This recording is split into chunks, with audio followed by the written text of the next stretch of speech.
이스라엘 장로들이 하나님 앞에 끝까지 참담한 아람과의 전쟁으로 인한 그 힘든 시간 속에서도 하나님 앞에 끝까지 기도했던 내용을 우리가 살펴보았습니다.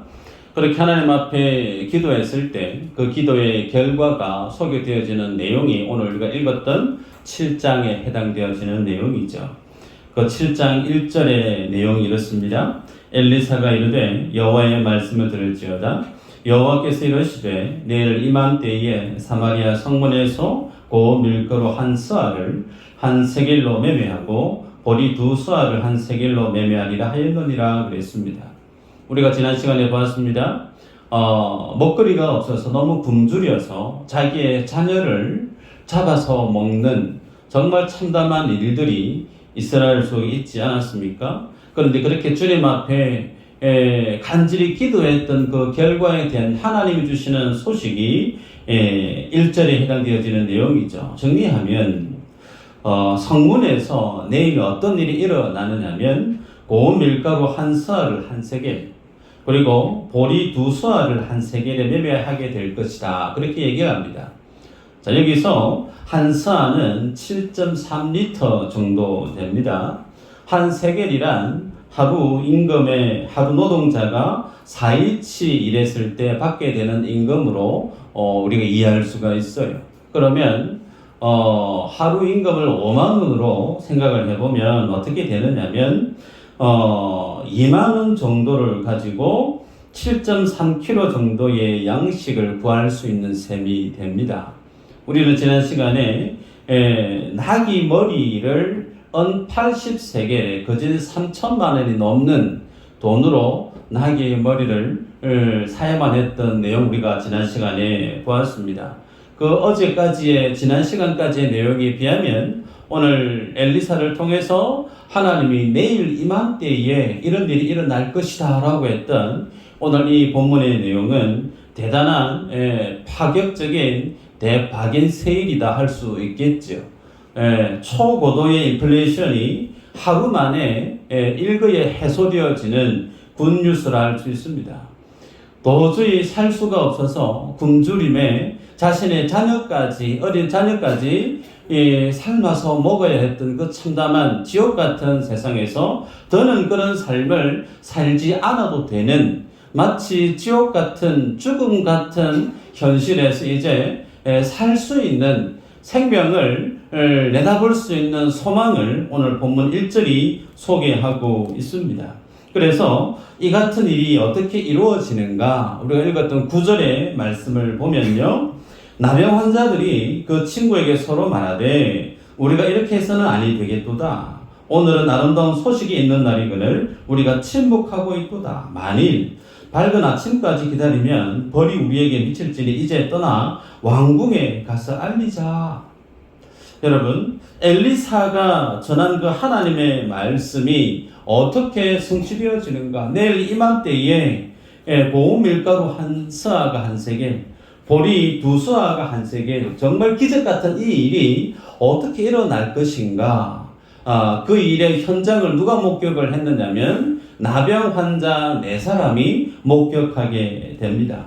내용은 아람의 군대들이 하나님께서 행하시는 놀라운 말발굽 소리, 군대 소리를 동원해서 그 소리를 듣고 마치 자신들을 치기 위해서 연합전선을 펼친 이스라엘의 대적으로 인해서 우리가 죽게 될 것 같다 싶은 그런 두려움에 아람 군대들이 모든 군수품을 다 버려두고 그냥 몸만 눈썹 휘날리면서 도망을 가버렸다는 거죠. 그래서 이런 일들이 일어나 버렸는데 중요한 것은 우리가 안 읽었지만 엘리사 선지자가 전하는 이 내일 이맘때에 있을 이 일에 대해서 여호람 왕의 한 장관이 그 얘기를 듣습니다. 그 얘기를 듣고 하는 반응이 뭐라고 말씀하고 있느냐면 여호와 하나님께서 하늘에 창을 내신들 어찌 이런 일이 일어날 수 있겠습니까? 도저히 불가능합니다. 그렇게 얘기하면서 엘리사 선지자와 그리고 장로들이 하나님 앞에 생명 걸고 기도했던 그 하나님의 응답의 메시지를 소위 복음이죠. 죽음의 자리에서 생명을 전하는 굿뉴스, 좋은 소식, 그 복음을 이 여호람 왕의 한 장관은 믿지 않았습니다. 무시했다는 얘기죠. 그러면서 12절에 보면 나병 환자들이 마음을 돌이켜서 정말 일어났던 그 사건을 왕궁에 알리는데, 그 왕궁에서 여호람 왕이 나병 환자들이 전하는 그 소식을 듣고 어떻게 또 반응하냐면, 이것은 필시 아람 군대들이 매복해 있다가 우리가 굶주린 것을 알고 있고 군대가 비어있는, 진영에서 군대가 없는 것을 보고 성문 열고 나오면 우리들을 사로잡기 위한 전술이다. 그러면서 나병 환자 4명이 직접 보고 들은 내용을 전해도 여호람 왕까지도 어떻게 해요? 그 굿뉴스를 그대로 거짓대로 듣지 않는, 믿지 않는 내용들이 오늘 본문 속에 쭉 소개됩니다. 여러분, 왜 하나님이 이 사건을 본문 속에 기록하고 있고 바빌론에서 돌아오게 될 믿음의 후대들에게 이 사건을 읽히게끔 주님이 기록하고 있을까? 의도가 있죠. 의도가 뭐냐면, 하나님은 늘 언제나 창세기 이후에, 선악과 사건 이후에 하나님과의 관계에서 떨어져 버렸던 이스라엘 백성들을 향한 하나님의 구원의 그 구속사의 스토리를 인간의 역사 속에서 펼쳐가십니다. 언제나 하나님의 택함받은 백성들을 구원해 가시기를 원하세요. 무엇으로요? 굿뉴스로, 하나님의 생명의 말씀으로 죽음의 자리를 향해 내달리는 인생들을 주님이 다시금 구원하시기를 원하세요. 그런데 정작 이 굿뉴스, 생명의 이 소식을 접하는, 그리고 그 생명의 소식이 가장 절실히 필요로 하는 인생들이 그 하나님의 복음 앞에 한결같이 어떻게 대응하고 반응했느냐, 그 내용을 오늘 본문을 통해서도 다시금 우리에게 보여줍니다. 복음을 듣지 않는 거예요. 복음을 무시하는 겁니다. 여러분, 도저히 내 생각과 도저히 지금 이 상황에서는 여호와 하나님이 하늘에서 창을 여신들 불가능하다. 도저히 지금 상황에서는 그와 같은 일은 일어날 수 없다라고 고백하고 있는 사람들 속에서 하나님은 하나님의 일하시는 그 일들을 이스라엘의 역사 속에서 펼쳐 보이시는 것입니다. 여러분, 그래서 누가 하나님의 이 굿뉴스를 자신의 삶들 속에 체험하고 이 하나님의 복음을 자신의 삶의 내용으로 채워갈 수 있느냐, 어떤 사람이 이 복음 앞에 호흡하고 자신의 삶의 경험으로 그 축복을 누릴 수 있는지를 오늘 본문이 우리에게 제시합니다. 여러분, 성경에 보면 복음 앞에 한결같이 동일한 맥락이에요. 예를 들어 볼까요? 노아의 홍수의 사건, 여러분 잘 아십니다. 하나님이 세상을 바라볼 때 죄악이 넘쳐났다는 거예요. 그래서 하나님이 더 이상 안 돼서 물로 세상을 심판할 것을 결정하시고 그 내용을 노아에게 알려줍니다. 그러면서 노아에게 방주를 제작할 것을 주님이 일일이 설계도를 알려주시면서 말씀을 전했죠. 그 말씀을 전했을 때 노아가 방주를 어디에서 지었습니까? 바닷가에서 지었죠. 산에서 짓죠. 네. 그리고 노아가 500세 때 그 말씀을 듣고 방주를 완공했던 나이는 600세 때에 완공이 됩니다. 적어도 노아의 방주를 완성하는 그 시기는 100년 정도의 시간이 소요되었음을 짐작할 수가 있습니다. 그 100년 동안 노아가 입 가만히 닫고 묵묵하게 방주만 뚝딱거리면서 대패질하면서 도끼질하면서 그렇게 방주를 만들었을까요? 그러지 않았을 겁니다. 하나님의 홍수 심판에 대해서 그의 삶으로 생생하게 인근에 있는 사람들에게 전했을 것입니다. 그런데 그 하나님의 홍수 심판에 대한 노아가 전하는 그 복음에 대해서 살 수 있는 길이 이 방주 외에는 없다고, 그의 삶으로 전하는 이 복음에 대해서 세상 사람들은 하나같이 무시했습니다. 왜 그럴까? 그 당시 사람들은 홍수를 경험해 본 적이 한 번도 없습니다. 한 번도 경험해보지 않은 세상에서 일어날 수 있는 일들을 노아가 얘기하니까 무슨 말도 안 되는 얘기를 하느냐. 예, 우스갯소리를 그냥 치부하고 배를 만드는 그 모습을 100년 동안 웃으면서 무시하고 지냈던 노아의 스토리 우리는 잘 알고 있습니다. 결국은 그 100년 이후에 방주가 다 완성되어졌을 때에 하나님의 말씀대로 홍수가 임했고 하나님의 심판이 이 땅 가운데 임하지 않았습니까? 재밌는 것은요, 또 궁금한 것은 어떻게 해서 다른 사람들은 전혀 노아가 전하는 그 메시지를 귀담아 듣지 않았음에도 불구하고 어떻게 노아는 100년 동안, 여러분 1년, 2년, 10년이 아니에요. 여러분 100년 동안 배 만드는 그 일이 쉬웠을까요? 절대 쉽지 않습니다. 하나의 목표를 가지고 사람의 인생을 올인하는 것 절대 쉽지 않습니다. 어쩌면 한 번쯤은 회의가 들고 어쩌면 한 번쯤은 내가 이거 하는 게 진짜 맞는 게 맞는가? 한 번쯤은 갈팡질팡 할 수도 있지 않겠어요? 그런데 성경에 보면 노아는 전혀 그러지 않고 묵묵히 그에게 하나님이 주신 말씀을 온전히 감당하는 노아의 모습을 볼 수가 있습니다. 그래서 어떻게 노아가 그 사명을 충실히 감당할 수 있었을까? 성경은 그에 대해서 기록합니다. 창세기 6장 8절에 말하기를 그러나 노아는 여호와께 은혜를 입었더라. 노아는 의인이요 당대의 완전한 자라. 그는 하나님과 동행하였으며 라고 기록하고 있어요. 여러분 성경은 노아라고 하는 인물이 특별히 믿음이 훌륭해서 특별히 그의 인격이 특출나서 그가 평생토록 그 100년이라고 하는 그 시간 동안 방주를 잘 만들 수 있었던 것이 아니고요. 성경은 기록하고 있어요. 소개합니다. 여호와께 은혜를 입었더라. 그 다음에는 말미에는요, 여호와와 함께 그가 동행하였더라. 여러분 이것이 능력이에요.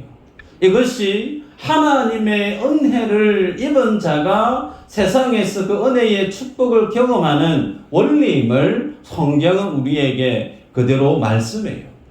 우리가 어떻게 하나님의 복음 앞에 호흡할 수 있고 우리가 어떻게 하나님의 그 복음 앞에 믿음의 지성이 눈을 뜨게 되고 그 하나님의 복음 앞에 살아갈 수 있느냐?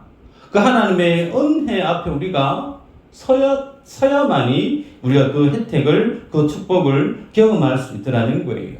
자, 그러면 오늘 본문에서는 이 은혜의 사람이 어떤 사람들인가 보도록 하십시다. 3절에 보면 성문 어귀에 있는 나병 환자 4명이 생명을 건 회의를 합니다. 이들이 하는 말이요 참 의미가 있습니다. 성읍으로 가면, 성 안으로 들어가면 굶어 죽을 것 같고 그렇다고 지금 자신들의 성문 밖에 살아가고 있는데 성문 밖에 살아도 죽기는 매일반이라는 거죠. 굶주려서. 그래서 이들이 내린 결정이 뭐냐면 차라리 우리 아람 군대에 가서 항복하자. 그러면서 아람 군대가 자신들을 살리면 살고 아람 군인들이 자신을 죽이면 죽을 수밖에 없다. 이래 가도 죽고 저래 가도 죽고 차라리 적군으로 가자. 왜요? 그 아람 군대에는 뭐가 있을까요? 군량미가 있거든요. 그러니 차라리 먹거리가 있는 아람 군대에 우리가 항복해서 우리가 살 길을 도모하자. 그런 생명을 건 회의를 합니다. 어쩌면 생명을 건 도박이라 할 수 있겠죠. 그런데 궁금한 건요. 그러면 아람 군인들은 나병 환자 4명이 오는 것을 굳이 그들을 살려줘야 될 이유가 있을까요? 이스라엘 사람들도 부정하다고 성문 밖에서 살게 만들었던 그 나병 환자들을 아람 군인들이 두 팔 벌려서 환영할 일이 있을까요? 그럴 이유가 없죠. 그들의 생명을 살려줄 수 있는 이유는 그럴 만한 근거가 있을 때 가능합니다. 소위 군사적으로 1급 기밀에 해당되어지는 비밀을 이들이 알려주게 되어지면 그 공로로 목숨을 부지할 수 있을 경우는 있을 수 있습니다. 근데 그게 뭘까 생각해 보면 이들이 했던 대화 속에 힌트가 있어요. 성읍 안으로 들어가면 지금은 전시 중입니다. 그래서 성문이 굳게 닫혀져 있죠. 성문이 굳게 닫혀져 있는데도 본인들은 마음먹으면 어떻게 해요? 성읍 안으로 들어갈 수 있다는 얘기를 나누고 있다는 거죠. 아마도 성경학자들은 그들은 성문 말고 다른 작은 좁은 문, 비밀 통로를 통해서 성읍 안으로 들어가는 길을 알고 있었을 것이다. 그렇게 추정을 합니다. 그래서 그들이 그러한 비밀 통로를 아람 군인들에게 알려줌으로 인해서 자신들의 생명을 유지하려고 했던 것이 아니었겠는가 추정을 합니다. 여러분, 자, 이 모습을 상상을 하고 그들이 말 그대로 결행을 하죠. 그래서 4명이 저녁 낮에 이제 아람 군대 진영 안으로 들어가게 되어지는데, 또 5절 이후로 보면 진영 끝에 도착해 봤는데 보초병이 아무도 없어요. 분명히 보초서는 군인들이 있어야 되는데 아무도 군인이 없는 겁니다. 그러면서 모든 사람들이 군수품을 다 버려두고 급히 도망한 흔적들이 6절 이후로 쭉 소개되어지는 겁니다. 그래서 이 내용에 대해서 6절 이후로 하나님이 설명을 어떻게 하시냐면, 성경에 마치 아람 군인들에게 하나님께서 큰 병거와 그리고 군마와 큰 군대 소리들을 바라게 해서 아람 군인들이 그 소리에 두려움에 떨어서 도망가게 만들었던 내용을 쭉 소개하고 있습니다. 여러분, 하나님은 하늘의 창을 낼 필요가 없어요. 하나님은 큰 스피커 하나만 아람 군대의 귀에다 대고 키면 그냥 게임이 끝나버리는 겁니다. 하나님으로서는 아람 군대를 물리치는 것은 너무나 시군죽먹이죠. 하나님에게는 하등이 어려운 일이 아닙니다. 그런데 이 하나님 앞에서는 하등이 어려운 일이 아닌 이 내용을 두고 요람 왕의 한 장관은 하나님께서 하늘의 창을 내신들 불가하다, 도저히 이루어질 수 없는 일이다 라고 그가 엘리사와 그리고 장로들이 생명을 걸고 기도 응답 받았던 그 내용을 무시했을 때, 하나님의 그 복음을 무시했을 때 그 장관의 마지막이 어떻게 기록되어져 있느냐면, 성문을 지키는 일을 요람 왕이 그에게 주었는데 나병 환자들이 전한 그 소식이 사실로 드러나면서 성 안에 있는 사람들이 먹거리를 구하려고 성문 밖을 밀치고 나올 때 어떻게 해요? 밟혀서 죽고 맙니다. 여러분, 이 모습을 통해서 성경이 우리에게 보여주는 거, 어떤 사람이 하나님의 은혜를 경험하게 되어지는가? 여러분, 첫 번째로 믿는 자는 자기를 포기하고 주님을 붙드는 자, 소위 하나님의 은혜는 어떤 사람에게 주어지는가? 자기 자신을 포기하고 하나님만을 붙드는 자, 그에게 하나님의 은혜가 임한다는 사실을 오늘 본문이 우리에게 보여줍니다. 여러분, 7장 전체를 보면 엘리사가 7장 1절에 전했던 그 내용, 하나님이 그들을 쫓아내시고 이스라엘 백성들을 살리신다라고 하는 이 내용이 총 3번 언급되는 것을 볼 수가 있습니다. 그리고 그 3번 언급되어지면서 그 말미에 하나같이 어떤 내용이 소개되어지느냐면, 하나님의 말씀과 같이 되었더라라고 하는 말씀이 기록되어지고 있죠. 여러분, 하나님의 말씀을 들었던 사람은 직접적으로 성문 어귀에 밟혀서 죽습니다. 그런데 그 하나님의 말씀을 직접 듣지는 않았지만 자신의 생명을 걸고 내가 여기서는 살 수가 없다, 차라리 하나님께 내 생명 내가 맡기고 적군으로 들어가자라고 했던 나병 환자 4명은 그 하나님의 역사가 주의 복음이 현실로 성취되어지는 그 현실을 목격하는 인물로 오늘 성경에서 소개되었습니다. 여러분, 이 내용을 보시면 어떤 내용이 오버랩되어질 수 있느냐면, 마치 동방 박사들이 메시아 나실 것을 알고 헤롯과 종교 지도자들에게 메시아가 나실 것에 대해서 얘기를 하죠. 예수님 이 땅에 나실 것을 미리 들었던 그들 알고 있지만 정작 예수 그리스도 이 땅에 나셨을 때 그 주님 앞에 예를 갖추고 경배했던 사람은 그들이 아니죠. 누구였습니까? 들에서 양치던 목자들이었어요. 여러분, 복음을 들었음에도 불구하고 복음이 담고 있는 그 팩트를 다 갖고 있었음에도 불구하고 정작 그 복음 앞에 반응하는 인생들은 달랐다는 거예요.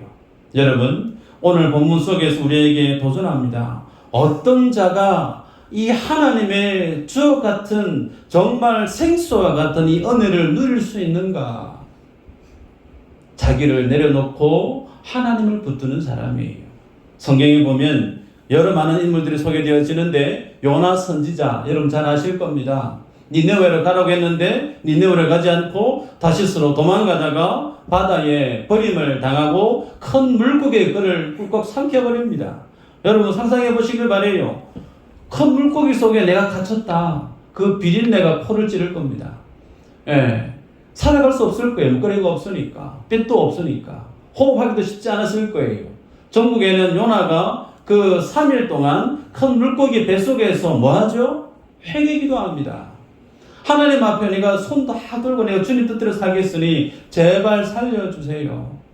하나님의 말씀을 언제 붙들게 되어지고 하나님의 은혜 앞에 어떻게 반응하게 되어지느냐면 성경을 하나같이 우리에게 도전합니다.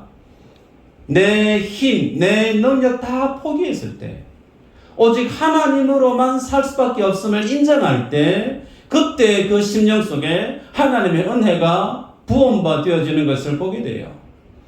야곱에 대해서 여러분 잘 아십니다. 야곱이 언제 하나님 앞에 믿음의 사람으로 변화되어지기 시작하는가? 세겜성에서 그의 두 아들이 합작해서 세겜의 모든 남자들을 다 죽여버리죠. 할례 사건 이후에. 그리고 나서 그들이 이제 세겜 사람들에게 죽임을 당할 것을 두려워해서 야곱이 어떻게 결정을 내립니까? 하나님 앞에 우리 돌아가자. 어디로요? 베델로 돌아가자. 하나님 앞에 서원기도했던 그 장소, 하나님을 만나서 내가 주님이 나를 다시금 돌아오게 만드시면 이곳이 내가 하나님의 집이 되게끔 내가 헌신하겠다고, 내가 11조 드리겠다고 하나님 앞에 헌신하며 믿음으로 서원했던 그 장소가 베델인데 그 베델을 까마득히 잊고 살았어요. 그런데 이제 죽음의 자리에 몰리게 되어지니까 그가 마지막에 뭘 선택하느냐면 하나님을 만났던 베델로 올라가자 그러면서 식구들 다 불러 모아놓고 난 다음에 그들 속에 몸의 장신구들, 소위 우상 숭배함에 필요했던 그 모든 장신구들을 상수리나무 땅 파가지고 앞에 다 묻고 하나님 앞에 올라가는 야곱을 볼 수가 있습니다. 여러분 마찬가지예요. 하나님의 복음은 어떤 사람에게 들려지는가? 자기를 다 포기한 사람. 저는 내 힘으로, 내 능력으로 내 삶을 지탱할 수 있는 능력이 내게 없음을 솔직히 인정하는 거예요. 하나님이 아니고서는 내가 살아갈 능력이 없음을 오직 그 하나님의 주권과 하나님의 능력이 아니면 이 험난한 세상 속에 내가 하나님의 사람으로 도무지 살아갈 능력이 내게는 없습니다. 주님, 나의 주인 되어 주십시오. 이 믿음의 고백으로 나아오는 인생에게, 소위 하나님께 자기 생명을 내 던진 인생에게 하나님이 은혜를 주시는 겁니다. 여러분, 예수 믿는 것은요, 달리 표현하면 나를 버리는 거예요. 아멘인가요? 예수 믿는다는 것은 저는 나를 붙들고 살지 않기를 결단하는 게 예수 믿는 거예요. 그래서 예수 믿는다는 것은 내가 이제 예수 그리스도만으로 살겠다라고 선언하는 이들이 누구냐면 소위 성도입니다. 여러분들이 세상 속에 믿음의 사람으로 살아가실 때 이 하나님의 은혜를 사모하고 하나님이 주시는 능력으로 세상에서 하나님의 빛을 바르기를 원하신다면 여러분들은 이제는 결단하실 필요가 있어요. 뭘요? 하나님의 은혜로 내가 살겠다고. 내 수단, 내 방법, 소위 죄송스럽지만 내 잔머리로 세상을 사는 것이 아니고 미련하게 보이지만 하나님의 말씀대로 내가 한번 살아보겠습니다 라고 하는, 나를 내려놓고 말씀을 든든히 부여잡는 이 자리에 설 때에 비로소 여러분들은 하나님의 살아계심을 경험하는 축복의 인생이 될 수가 있으세요. 이 믿음의 삶을 사시기를 축복합니다. 두 번째는 오늘 이 본문이 그 하나님의 은혜를 경험한 자가 그러면 어떻게 세상을 살아가는지에 대해서 우리에게 도전합니다. 내용은 은혜를 경험한 자는 그에게 주어진 사명을 깨닫는다는 거예요. 8절에 보면 나병 환자들이 한 장막에 들어갑니다. 굶주렸다가 아무도 지키는 이가 없으니 장막에 들어갔더니 먹거리가 눈앞에 보이는 거예요. 여러분, 자기 자식을 삶아 먹었던 정말 극한의 굶주림 속에 그 굶주림으로 장막에 들어갔는데 먹거리가 눈에 보일 때 어떻게 해요? 자동으로 모든 먹는 것이 자기 입으로 들어가는 거예요.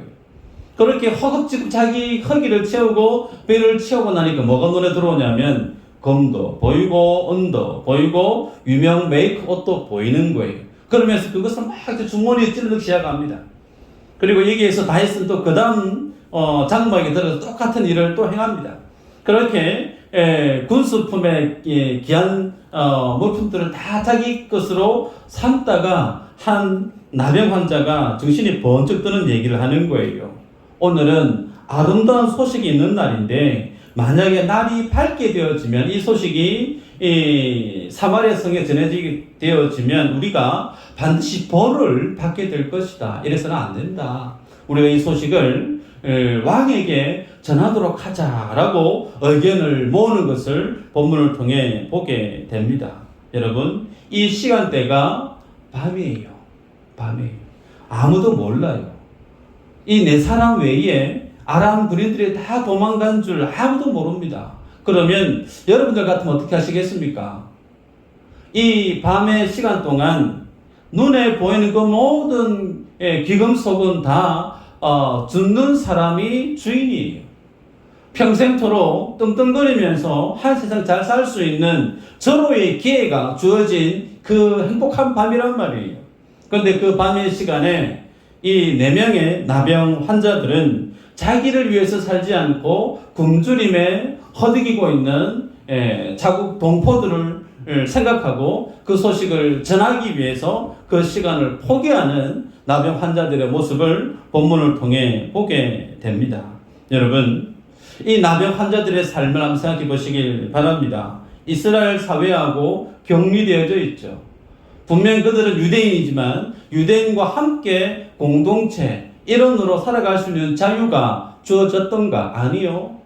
오늘 본문에서처럼 전시 중에 모든 유대인들은 성문 안에 들어가서 그나마 안전이 보장된 삶을 살아갑니다. 그런데 나병 환자들은 성문 밖에 버림받아져 있어요. 아무도 이들이 살든지 죽든지 별 관심을 갖지 않습니다. 그리고 자기를 보호해 줄 수 있는 정권도 군인도 아무도 없어요. 그냥 버려진 세상 속에 밟히면 밟힐 수밖에 없는 그런 처지에 내몰려 있는 소위 유대 사회에서 버림을 당한 이들이 이들 아닙니까? 그런데 이들이 자신들을 그렇게 냉대했던 세상을 향하여서 도리어 생명의 복음을 전하려고 애를 쓰는 모습이 본문 속에 소개됩니다. 결국은 오늘 읽었던 본문 안에는 이 4명의 나병 환자들이 전하는 소식으로 인해서 결국은 그 밤에 굿뉴스가 온 사마리아 성에 다 전해지고 그들이 사지에서 생명으로 옮겨가는 생명의 기적이 일어나는 밤으로 바뀌어지는 것을 보게 됩니다. 여러분, 이 본문을 보면서 하나님의 은혜를 경험한 자가 어디에서 어떻게 살아가느냐면 비로소 하나님의 은혜를 경험하고 나니까 보지 못했던 사명이 보이는 거예요. 하나님의 은혜를 몰랐을 때는 여전히 자기가 중심이었습니다. 내가 살아야 되고 내가 먹어야 되고 내가 행복해야 되고, 그런데 하나님의 은혜를 경험하고 나니까 물론 나도 살아야 되지만 누가 보기 시작하는 거예요? 굶주림에 허덕이고 있는 내 민족 사마리아 성 안에 오늘도 어쩌면 어린 유아 몇 사람이 죽어갈지 모르는 그런 비극과 같고 참혹한 그 시간들 속에 허우적거리는 자신의 민족이 보이기를 시작했다는 거예요. 그래서 은혜를 경험하고 나니까 이제는 민족을 위해서, 이스라엘을 위해서 자신의 삶을 드릴 줄 아는 소위 복음의 사명자로 세워지는 이 4사람의 모습을 보게 됩니다. 그러기에 여러분, 이 내용은 우리와 어떤 관련이 있는가? 우리들도 마찬가지였다는 거예요. 우리들도 소망이 없었고 내놓을 것 없는 정말 죄밖에 없었던 인생인데 하나님의 피로 값주고 사신 성전으로 오늘 우리가 이 자리에 나와서 예배하게 되어진 것, 예수 그리스도의 보혈의 은혜 아니고서는 답이 없죠. 그래서 그 주님의 피 흘리신 보혈의 값으로 오늘 우리들은 하나님 앞에 예배하는 하나님의 자녀로서 이 자리에 영광 돌리고 있습니다. 그래서 예수 그리스도를 주라 고백하고 예수 그리스도를 영접한 인생은 날마다 매 순간 하나님으로 인한 구원을 경험하게 되어지고 성령 하나님이 내 안에 내주하심으로 우리는 날마다 내 삶 속에 어떤 어려움이 봉착한다 할지라도 어떻게 해요? 성령 하나님의 도우심으로 너끈히 이겨내고 참아내고 그 힘든 시간들을 통과할 수 있는 능력이 주어져 있습니다. 그래서 하나님의 은혜를 경험한 자에게는 잊지 말아야 될 것이 두 가지가 있어요. 하나는 어떤 것도 이겨낼 수 있는 능력이 이미 우리에게 허락되어져 있다라는 사실입니다. 아멘인가요? 두 번째는 그 하나님의 은혜를 아는 자는 그와 은혜에 정비례되어 있는 위치에 뭐가 있느냐면 사명이 있다는 거예요.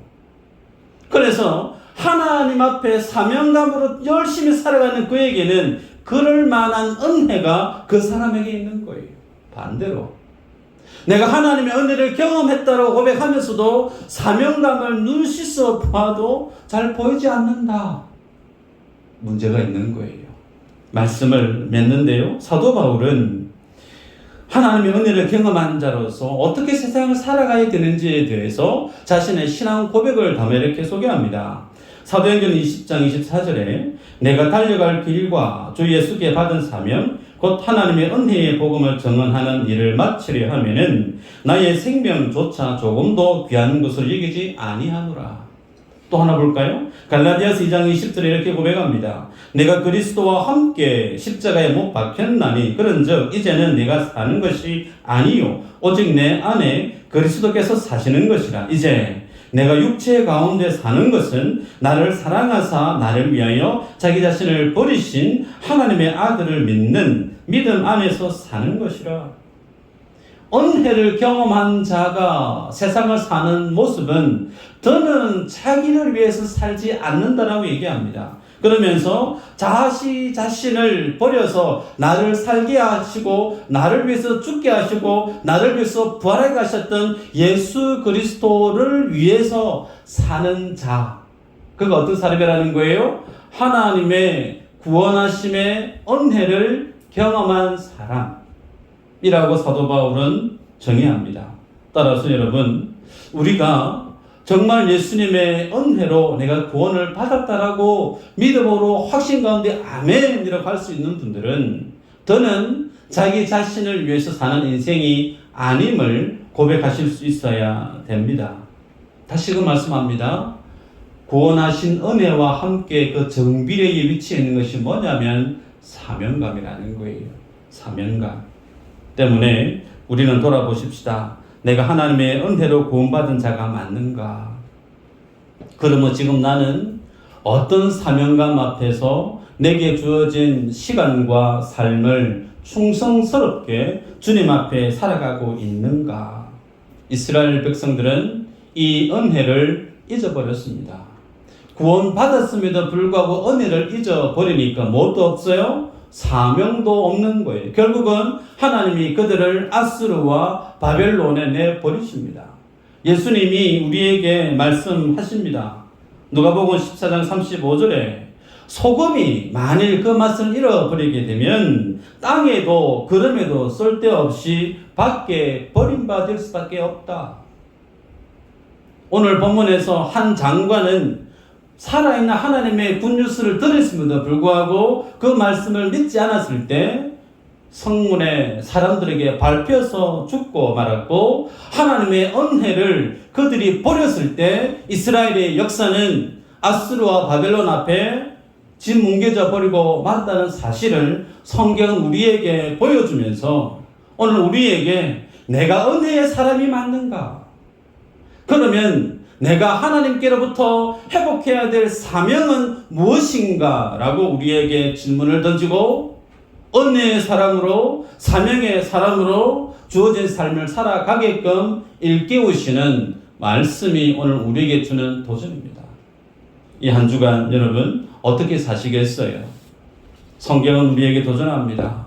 하나님이 주신 은혜를 곱씹어 보라는 거예요. 내 인생 속에, 내 가정 속에, 내 일터 가운데 하나님이 내게 주셨던 은혜가 어떤 은혜였던가? 그 은혜에 준하는 사명을 내가 주님 앞에 믿음의 충성으로 살아가고 있는가? 이 모습 앞에 자신을 돌아보고 한 주도 주님과 동행함으로 믿음의 사명을 감당하는 모든 믿음의 권속들 되시기를 주 이름으로 축복합니다.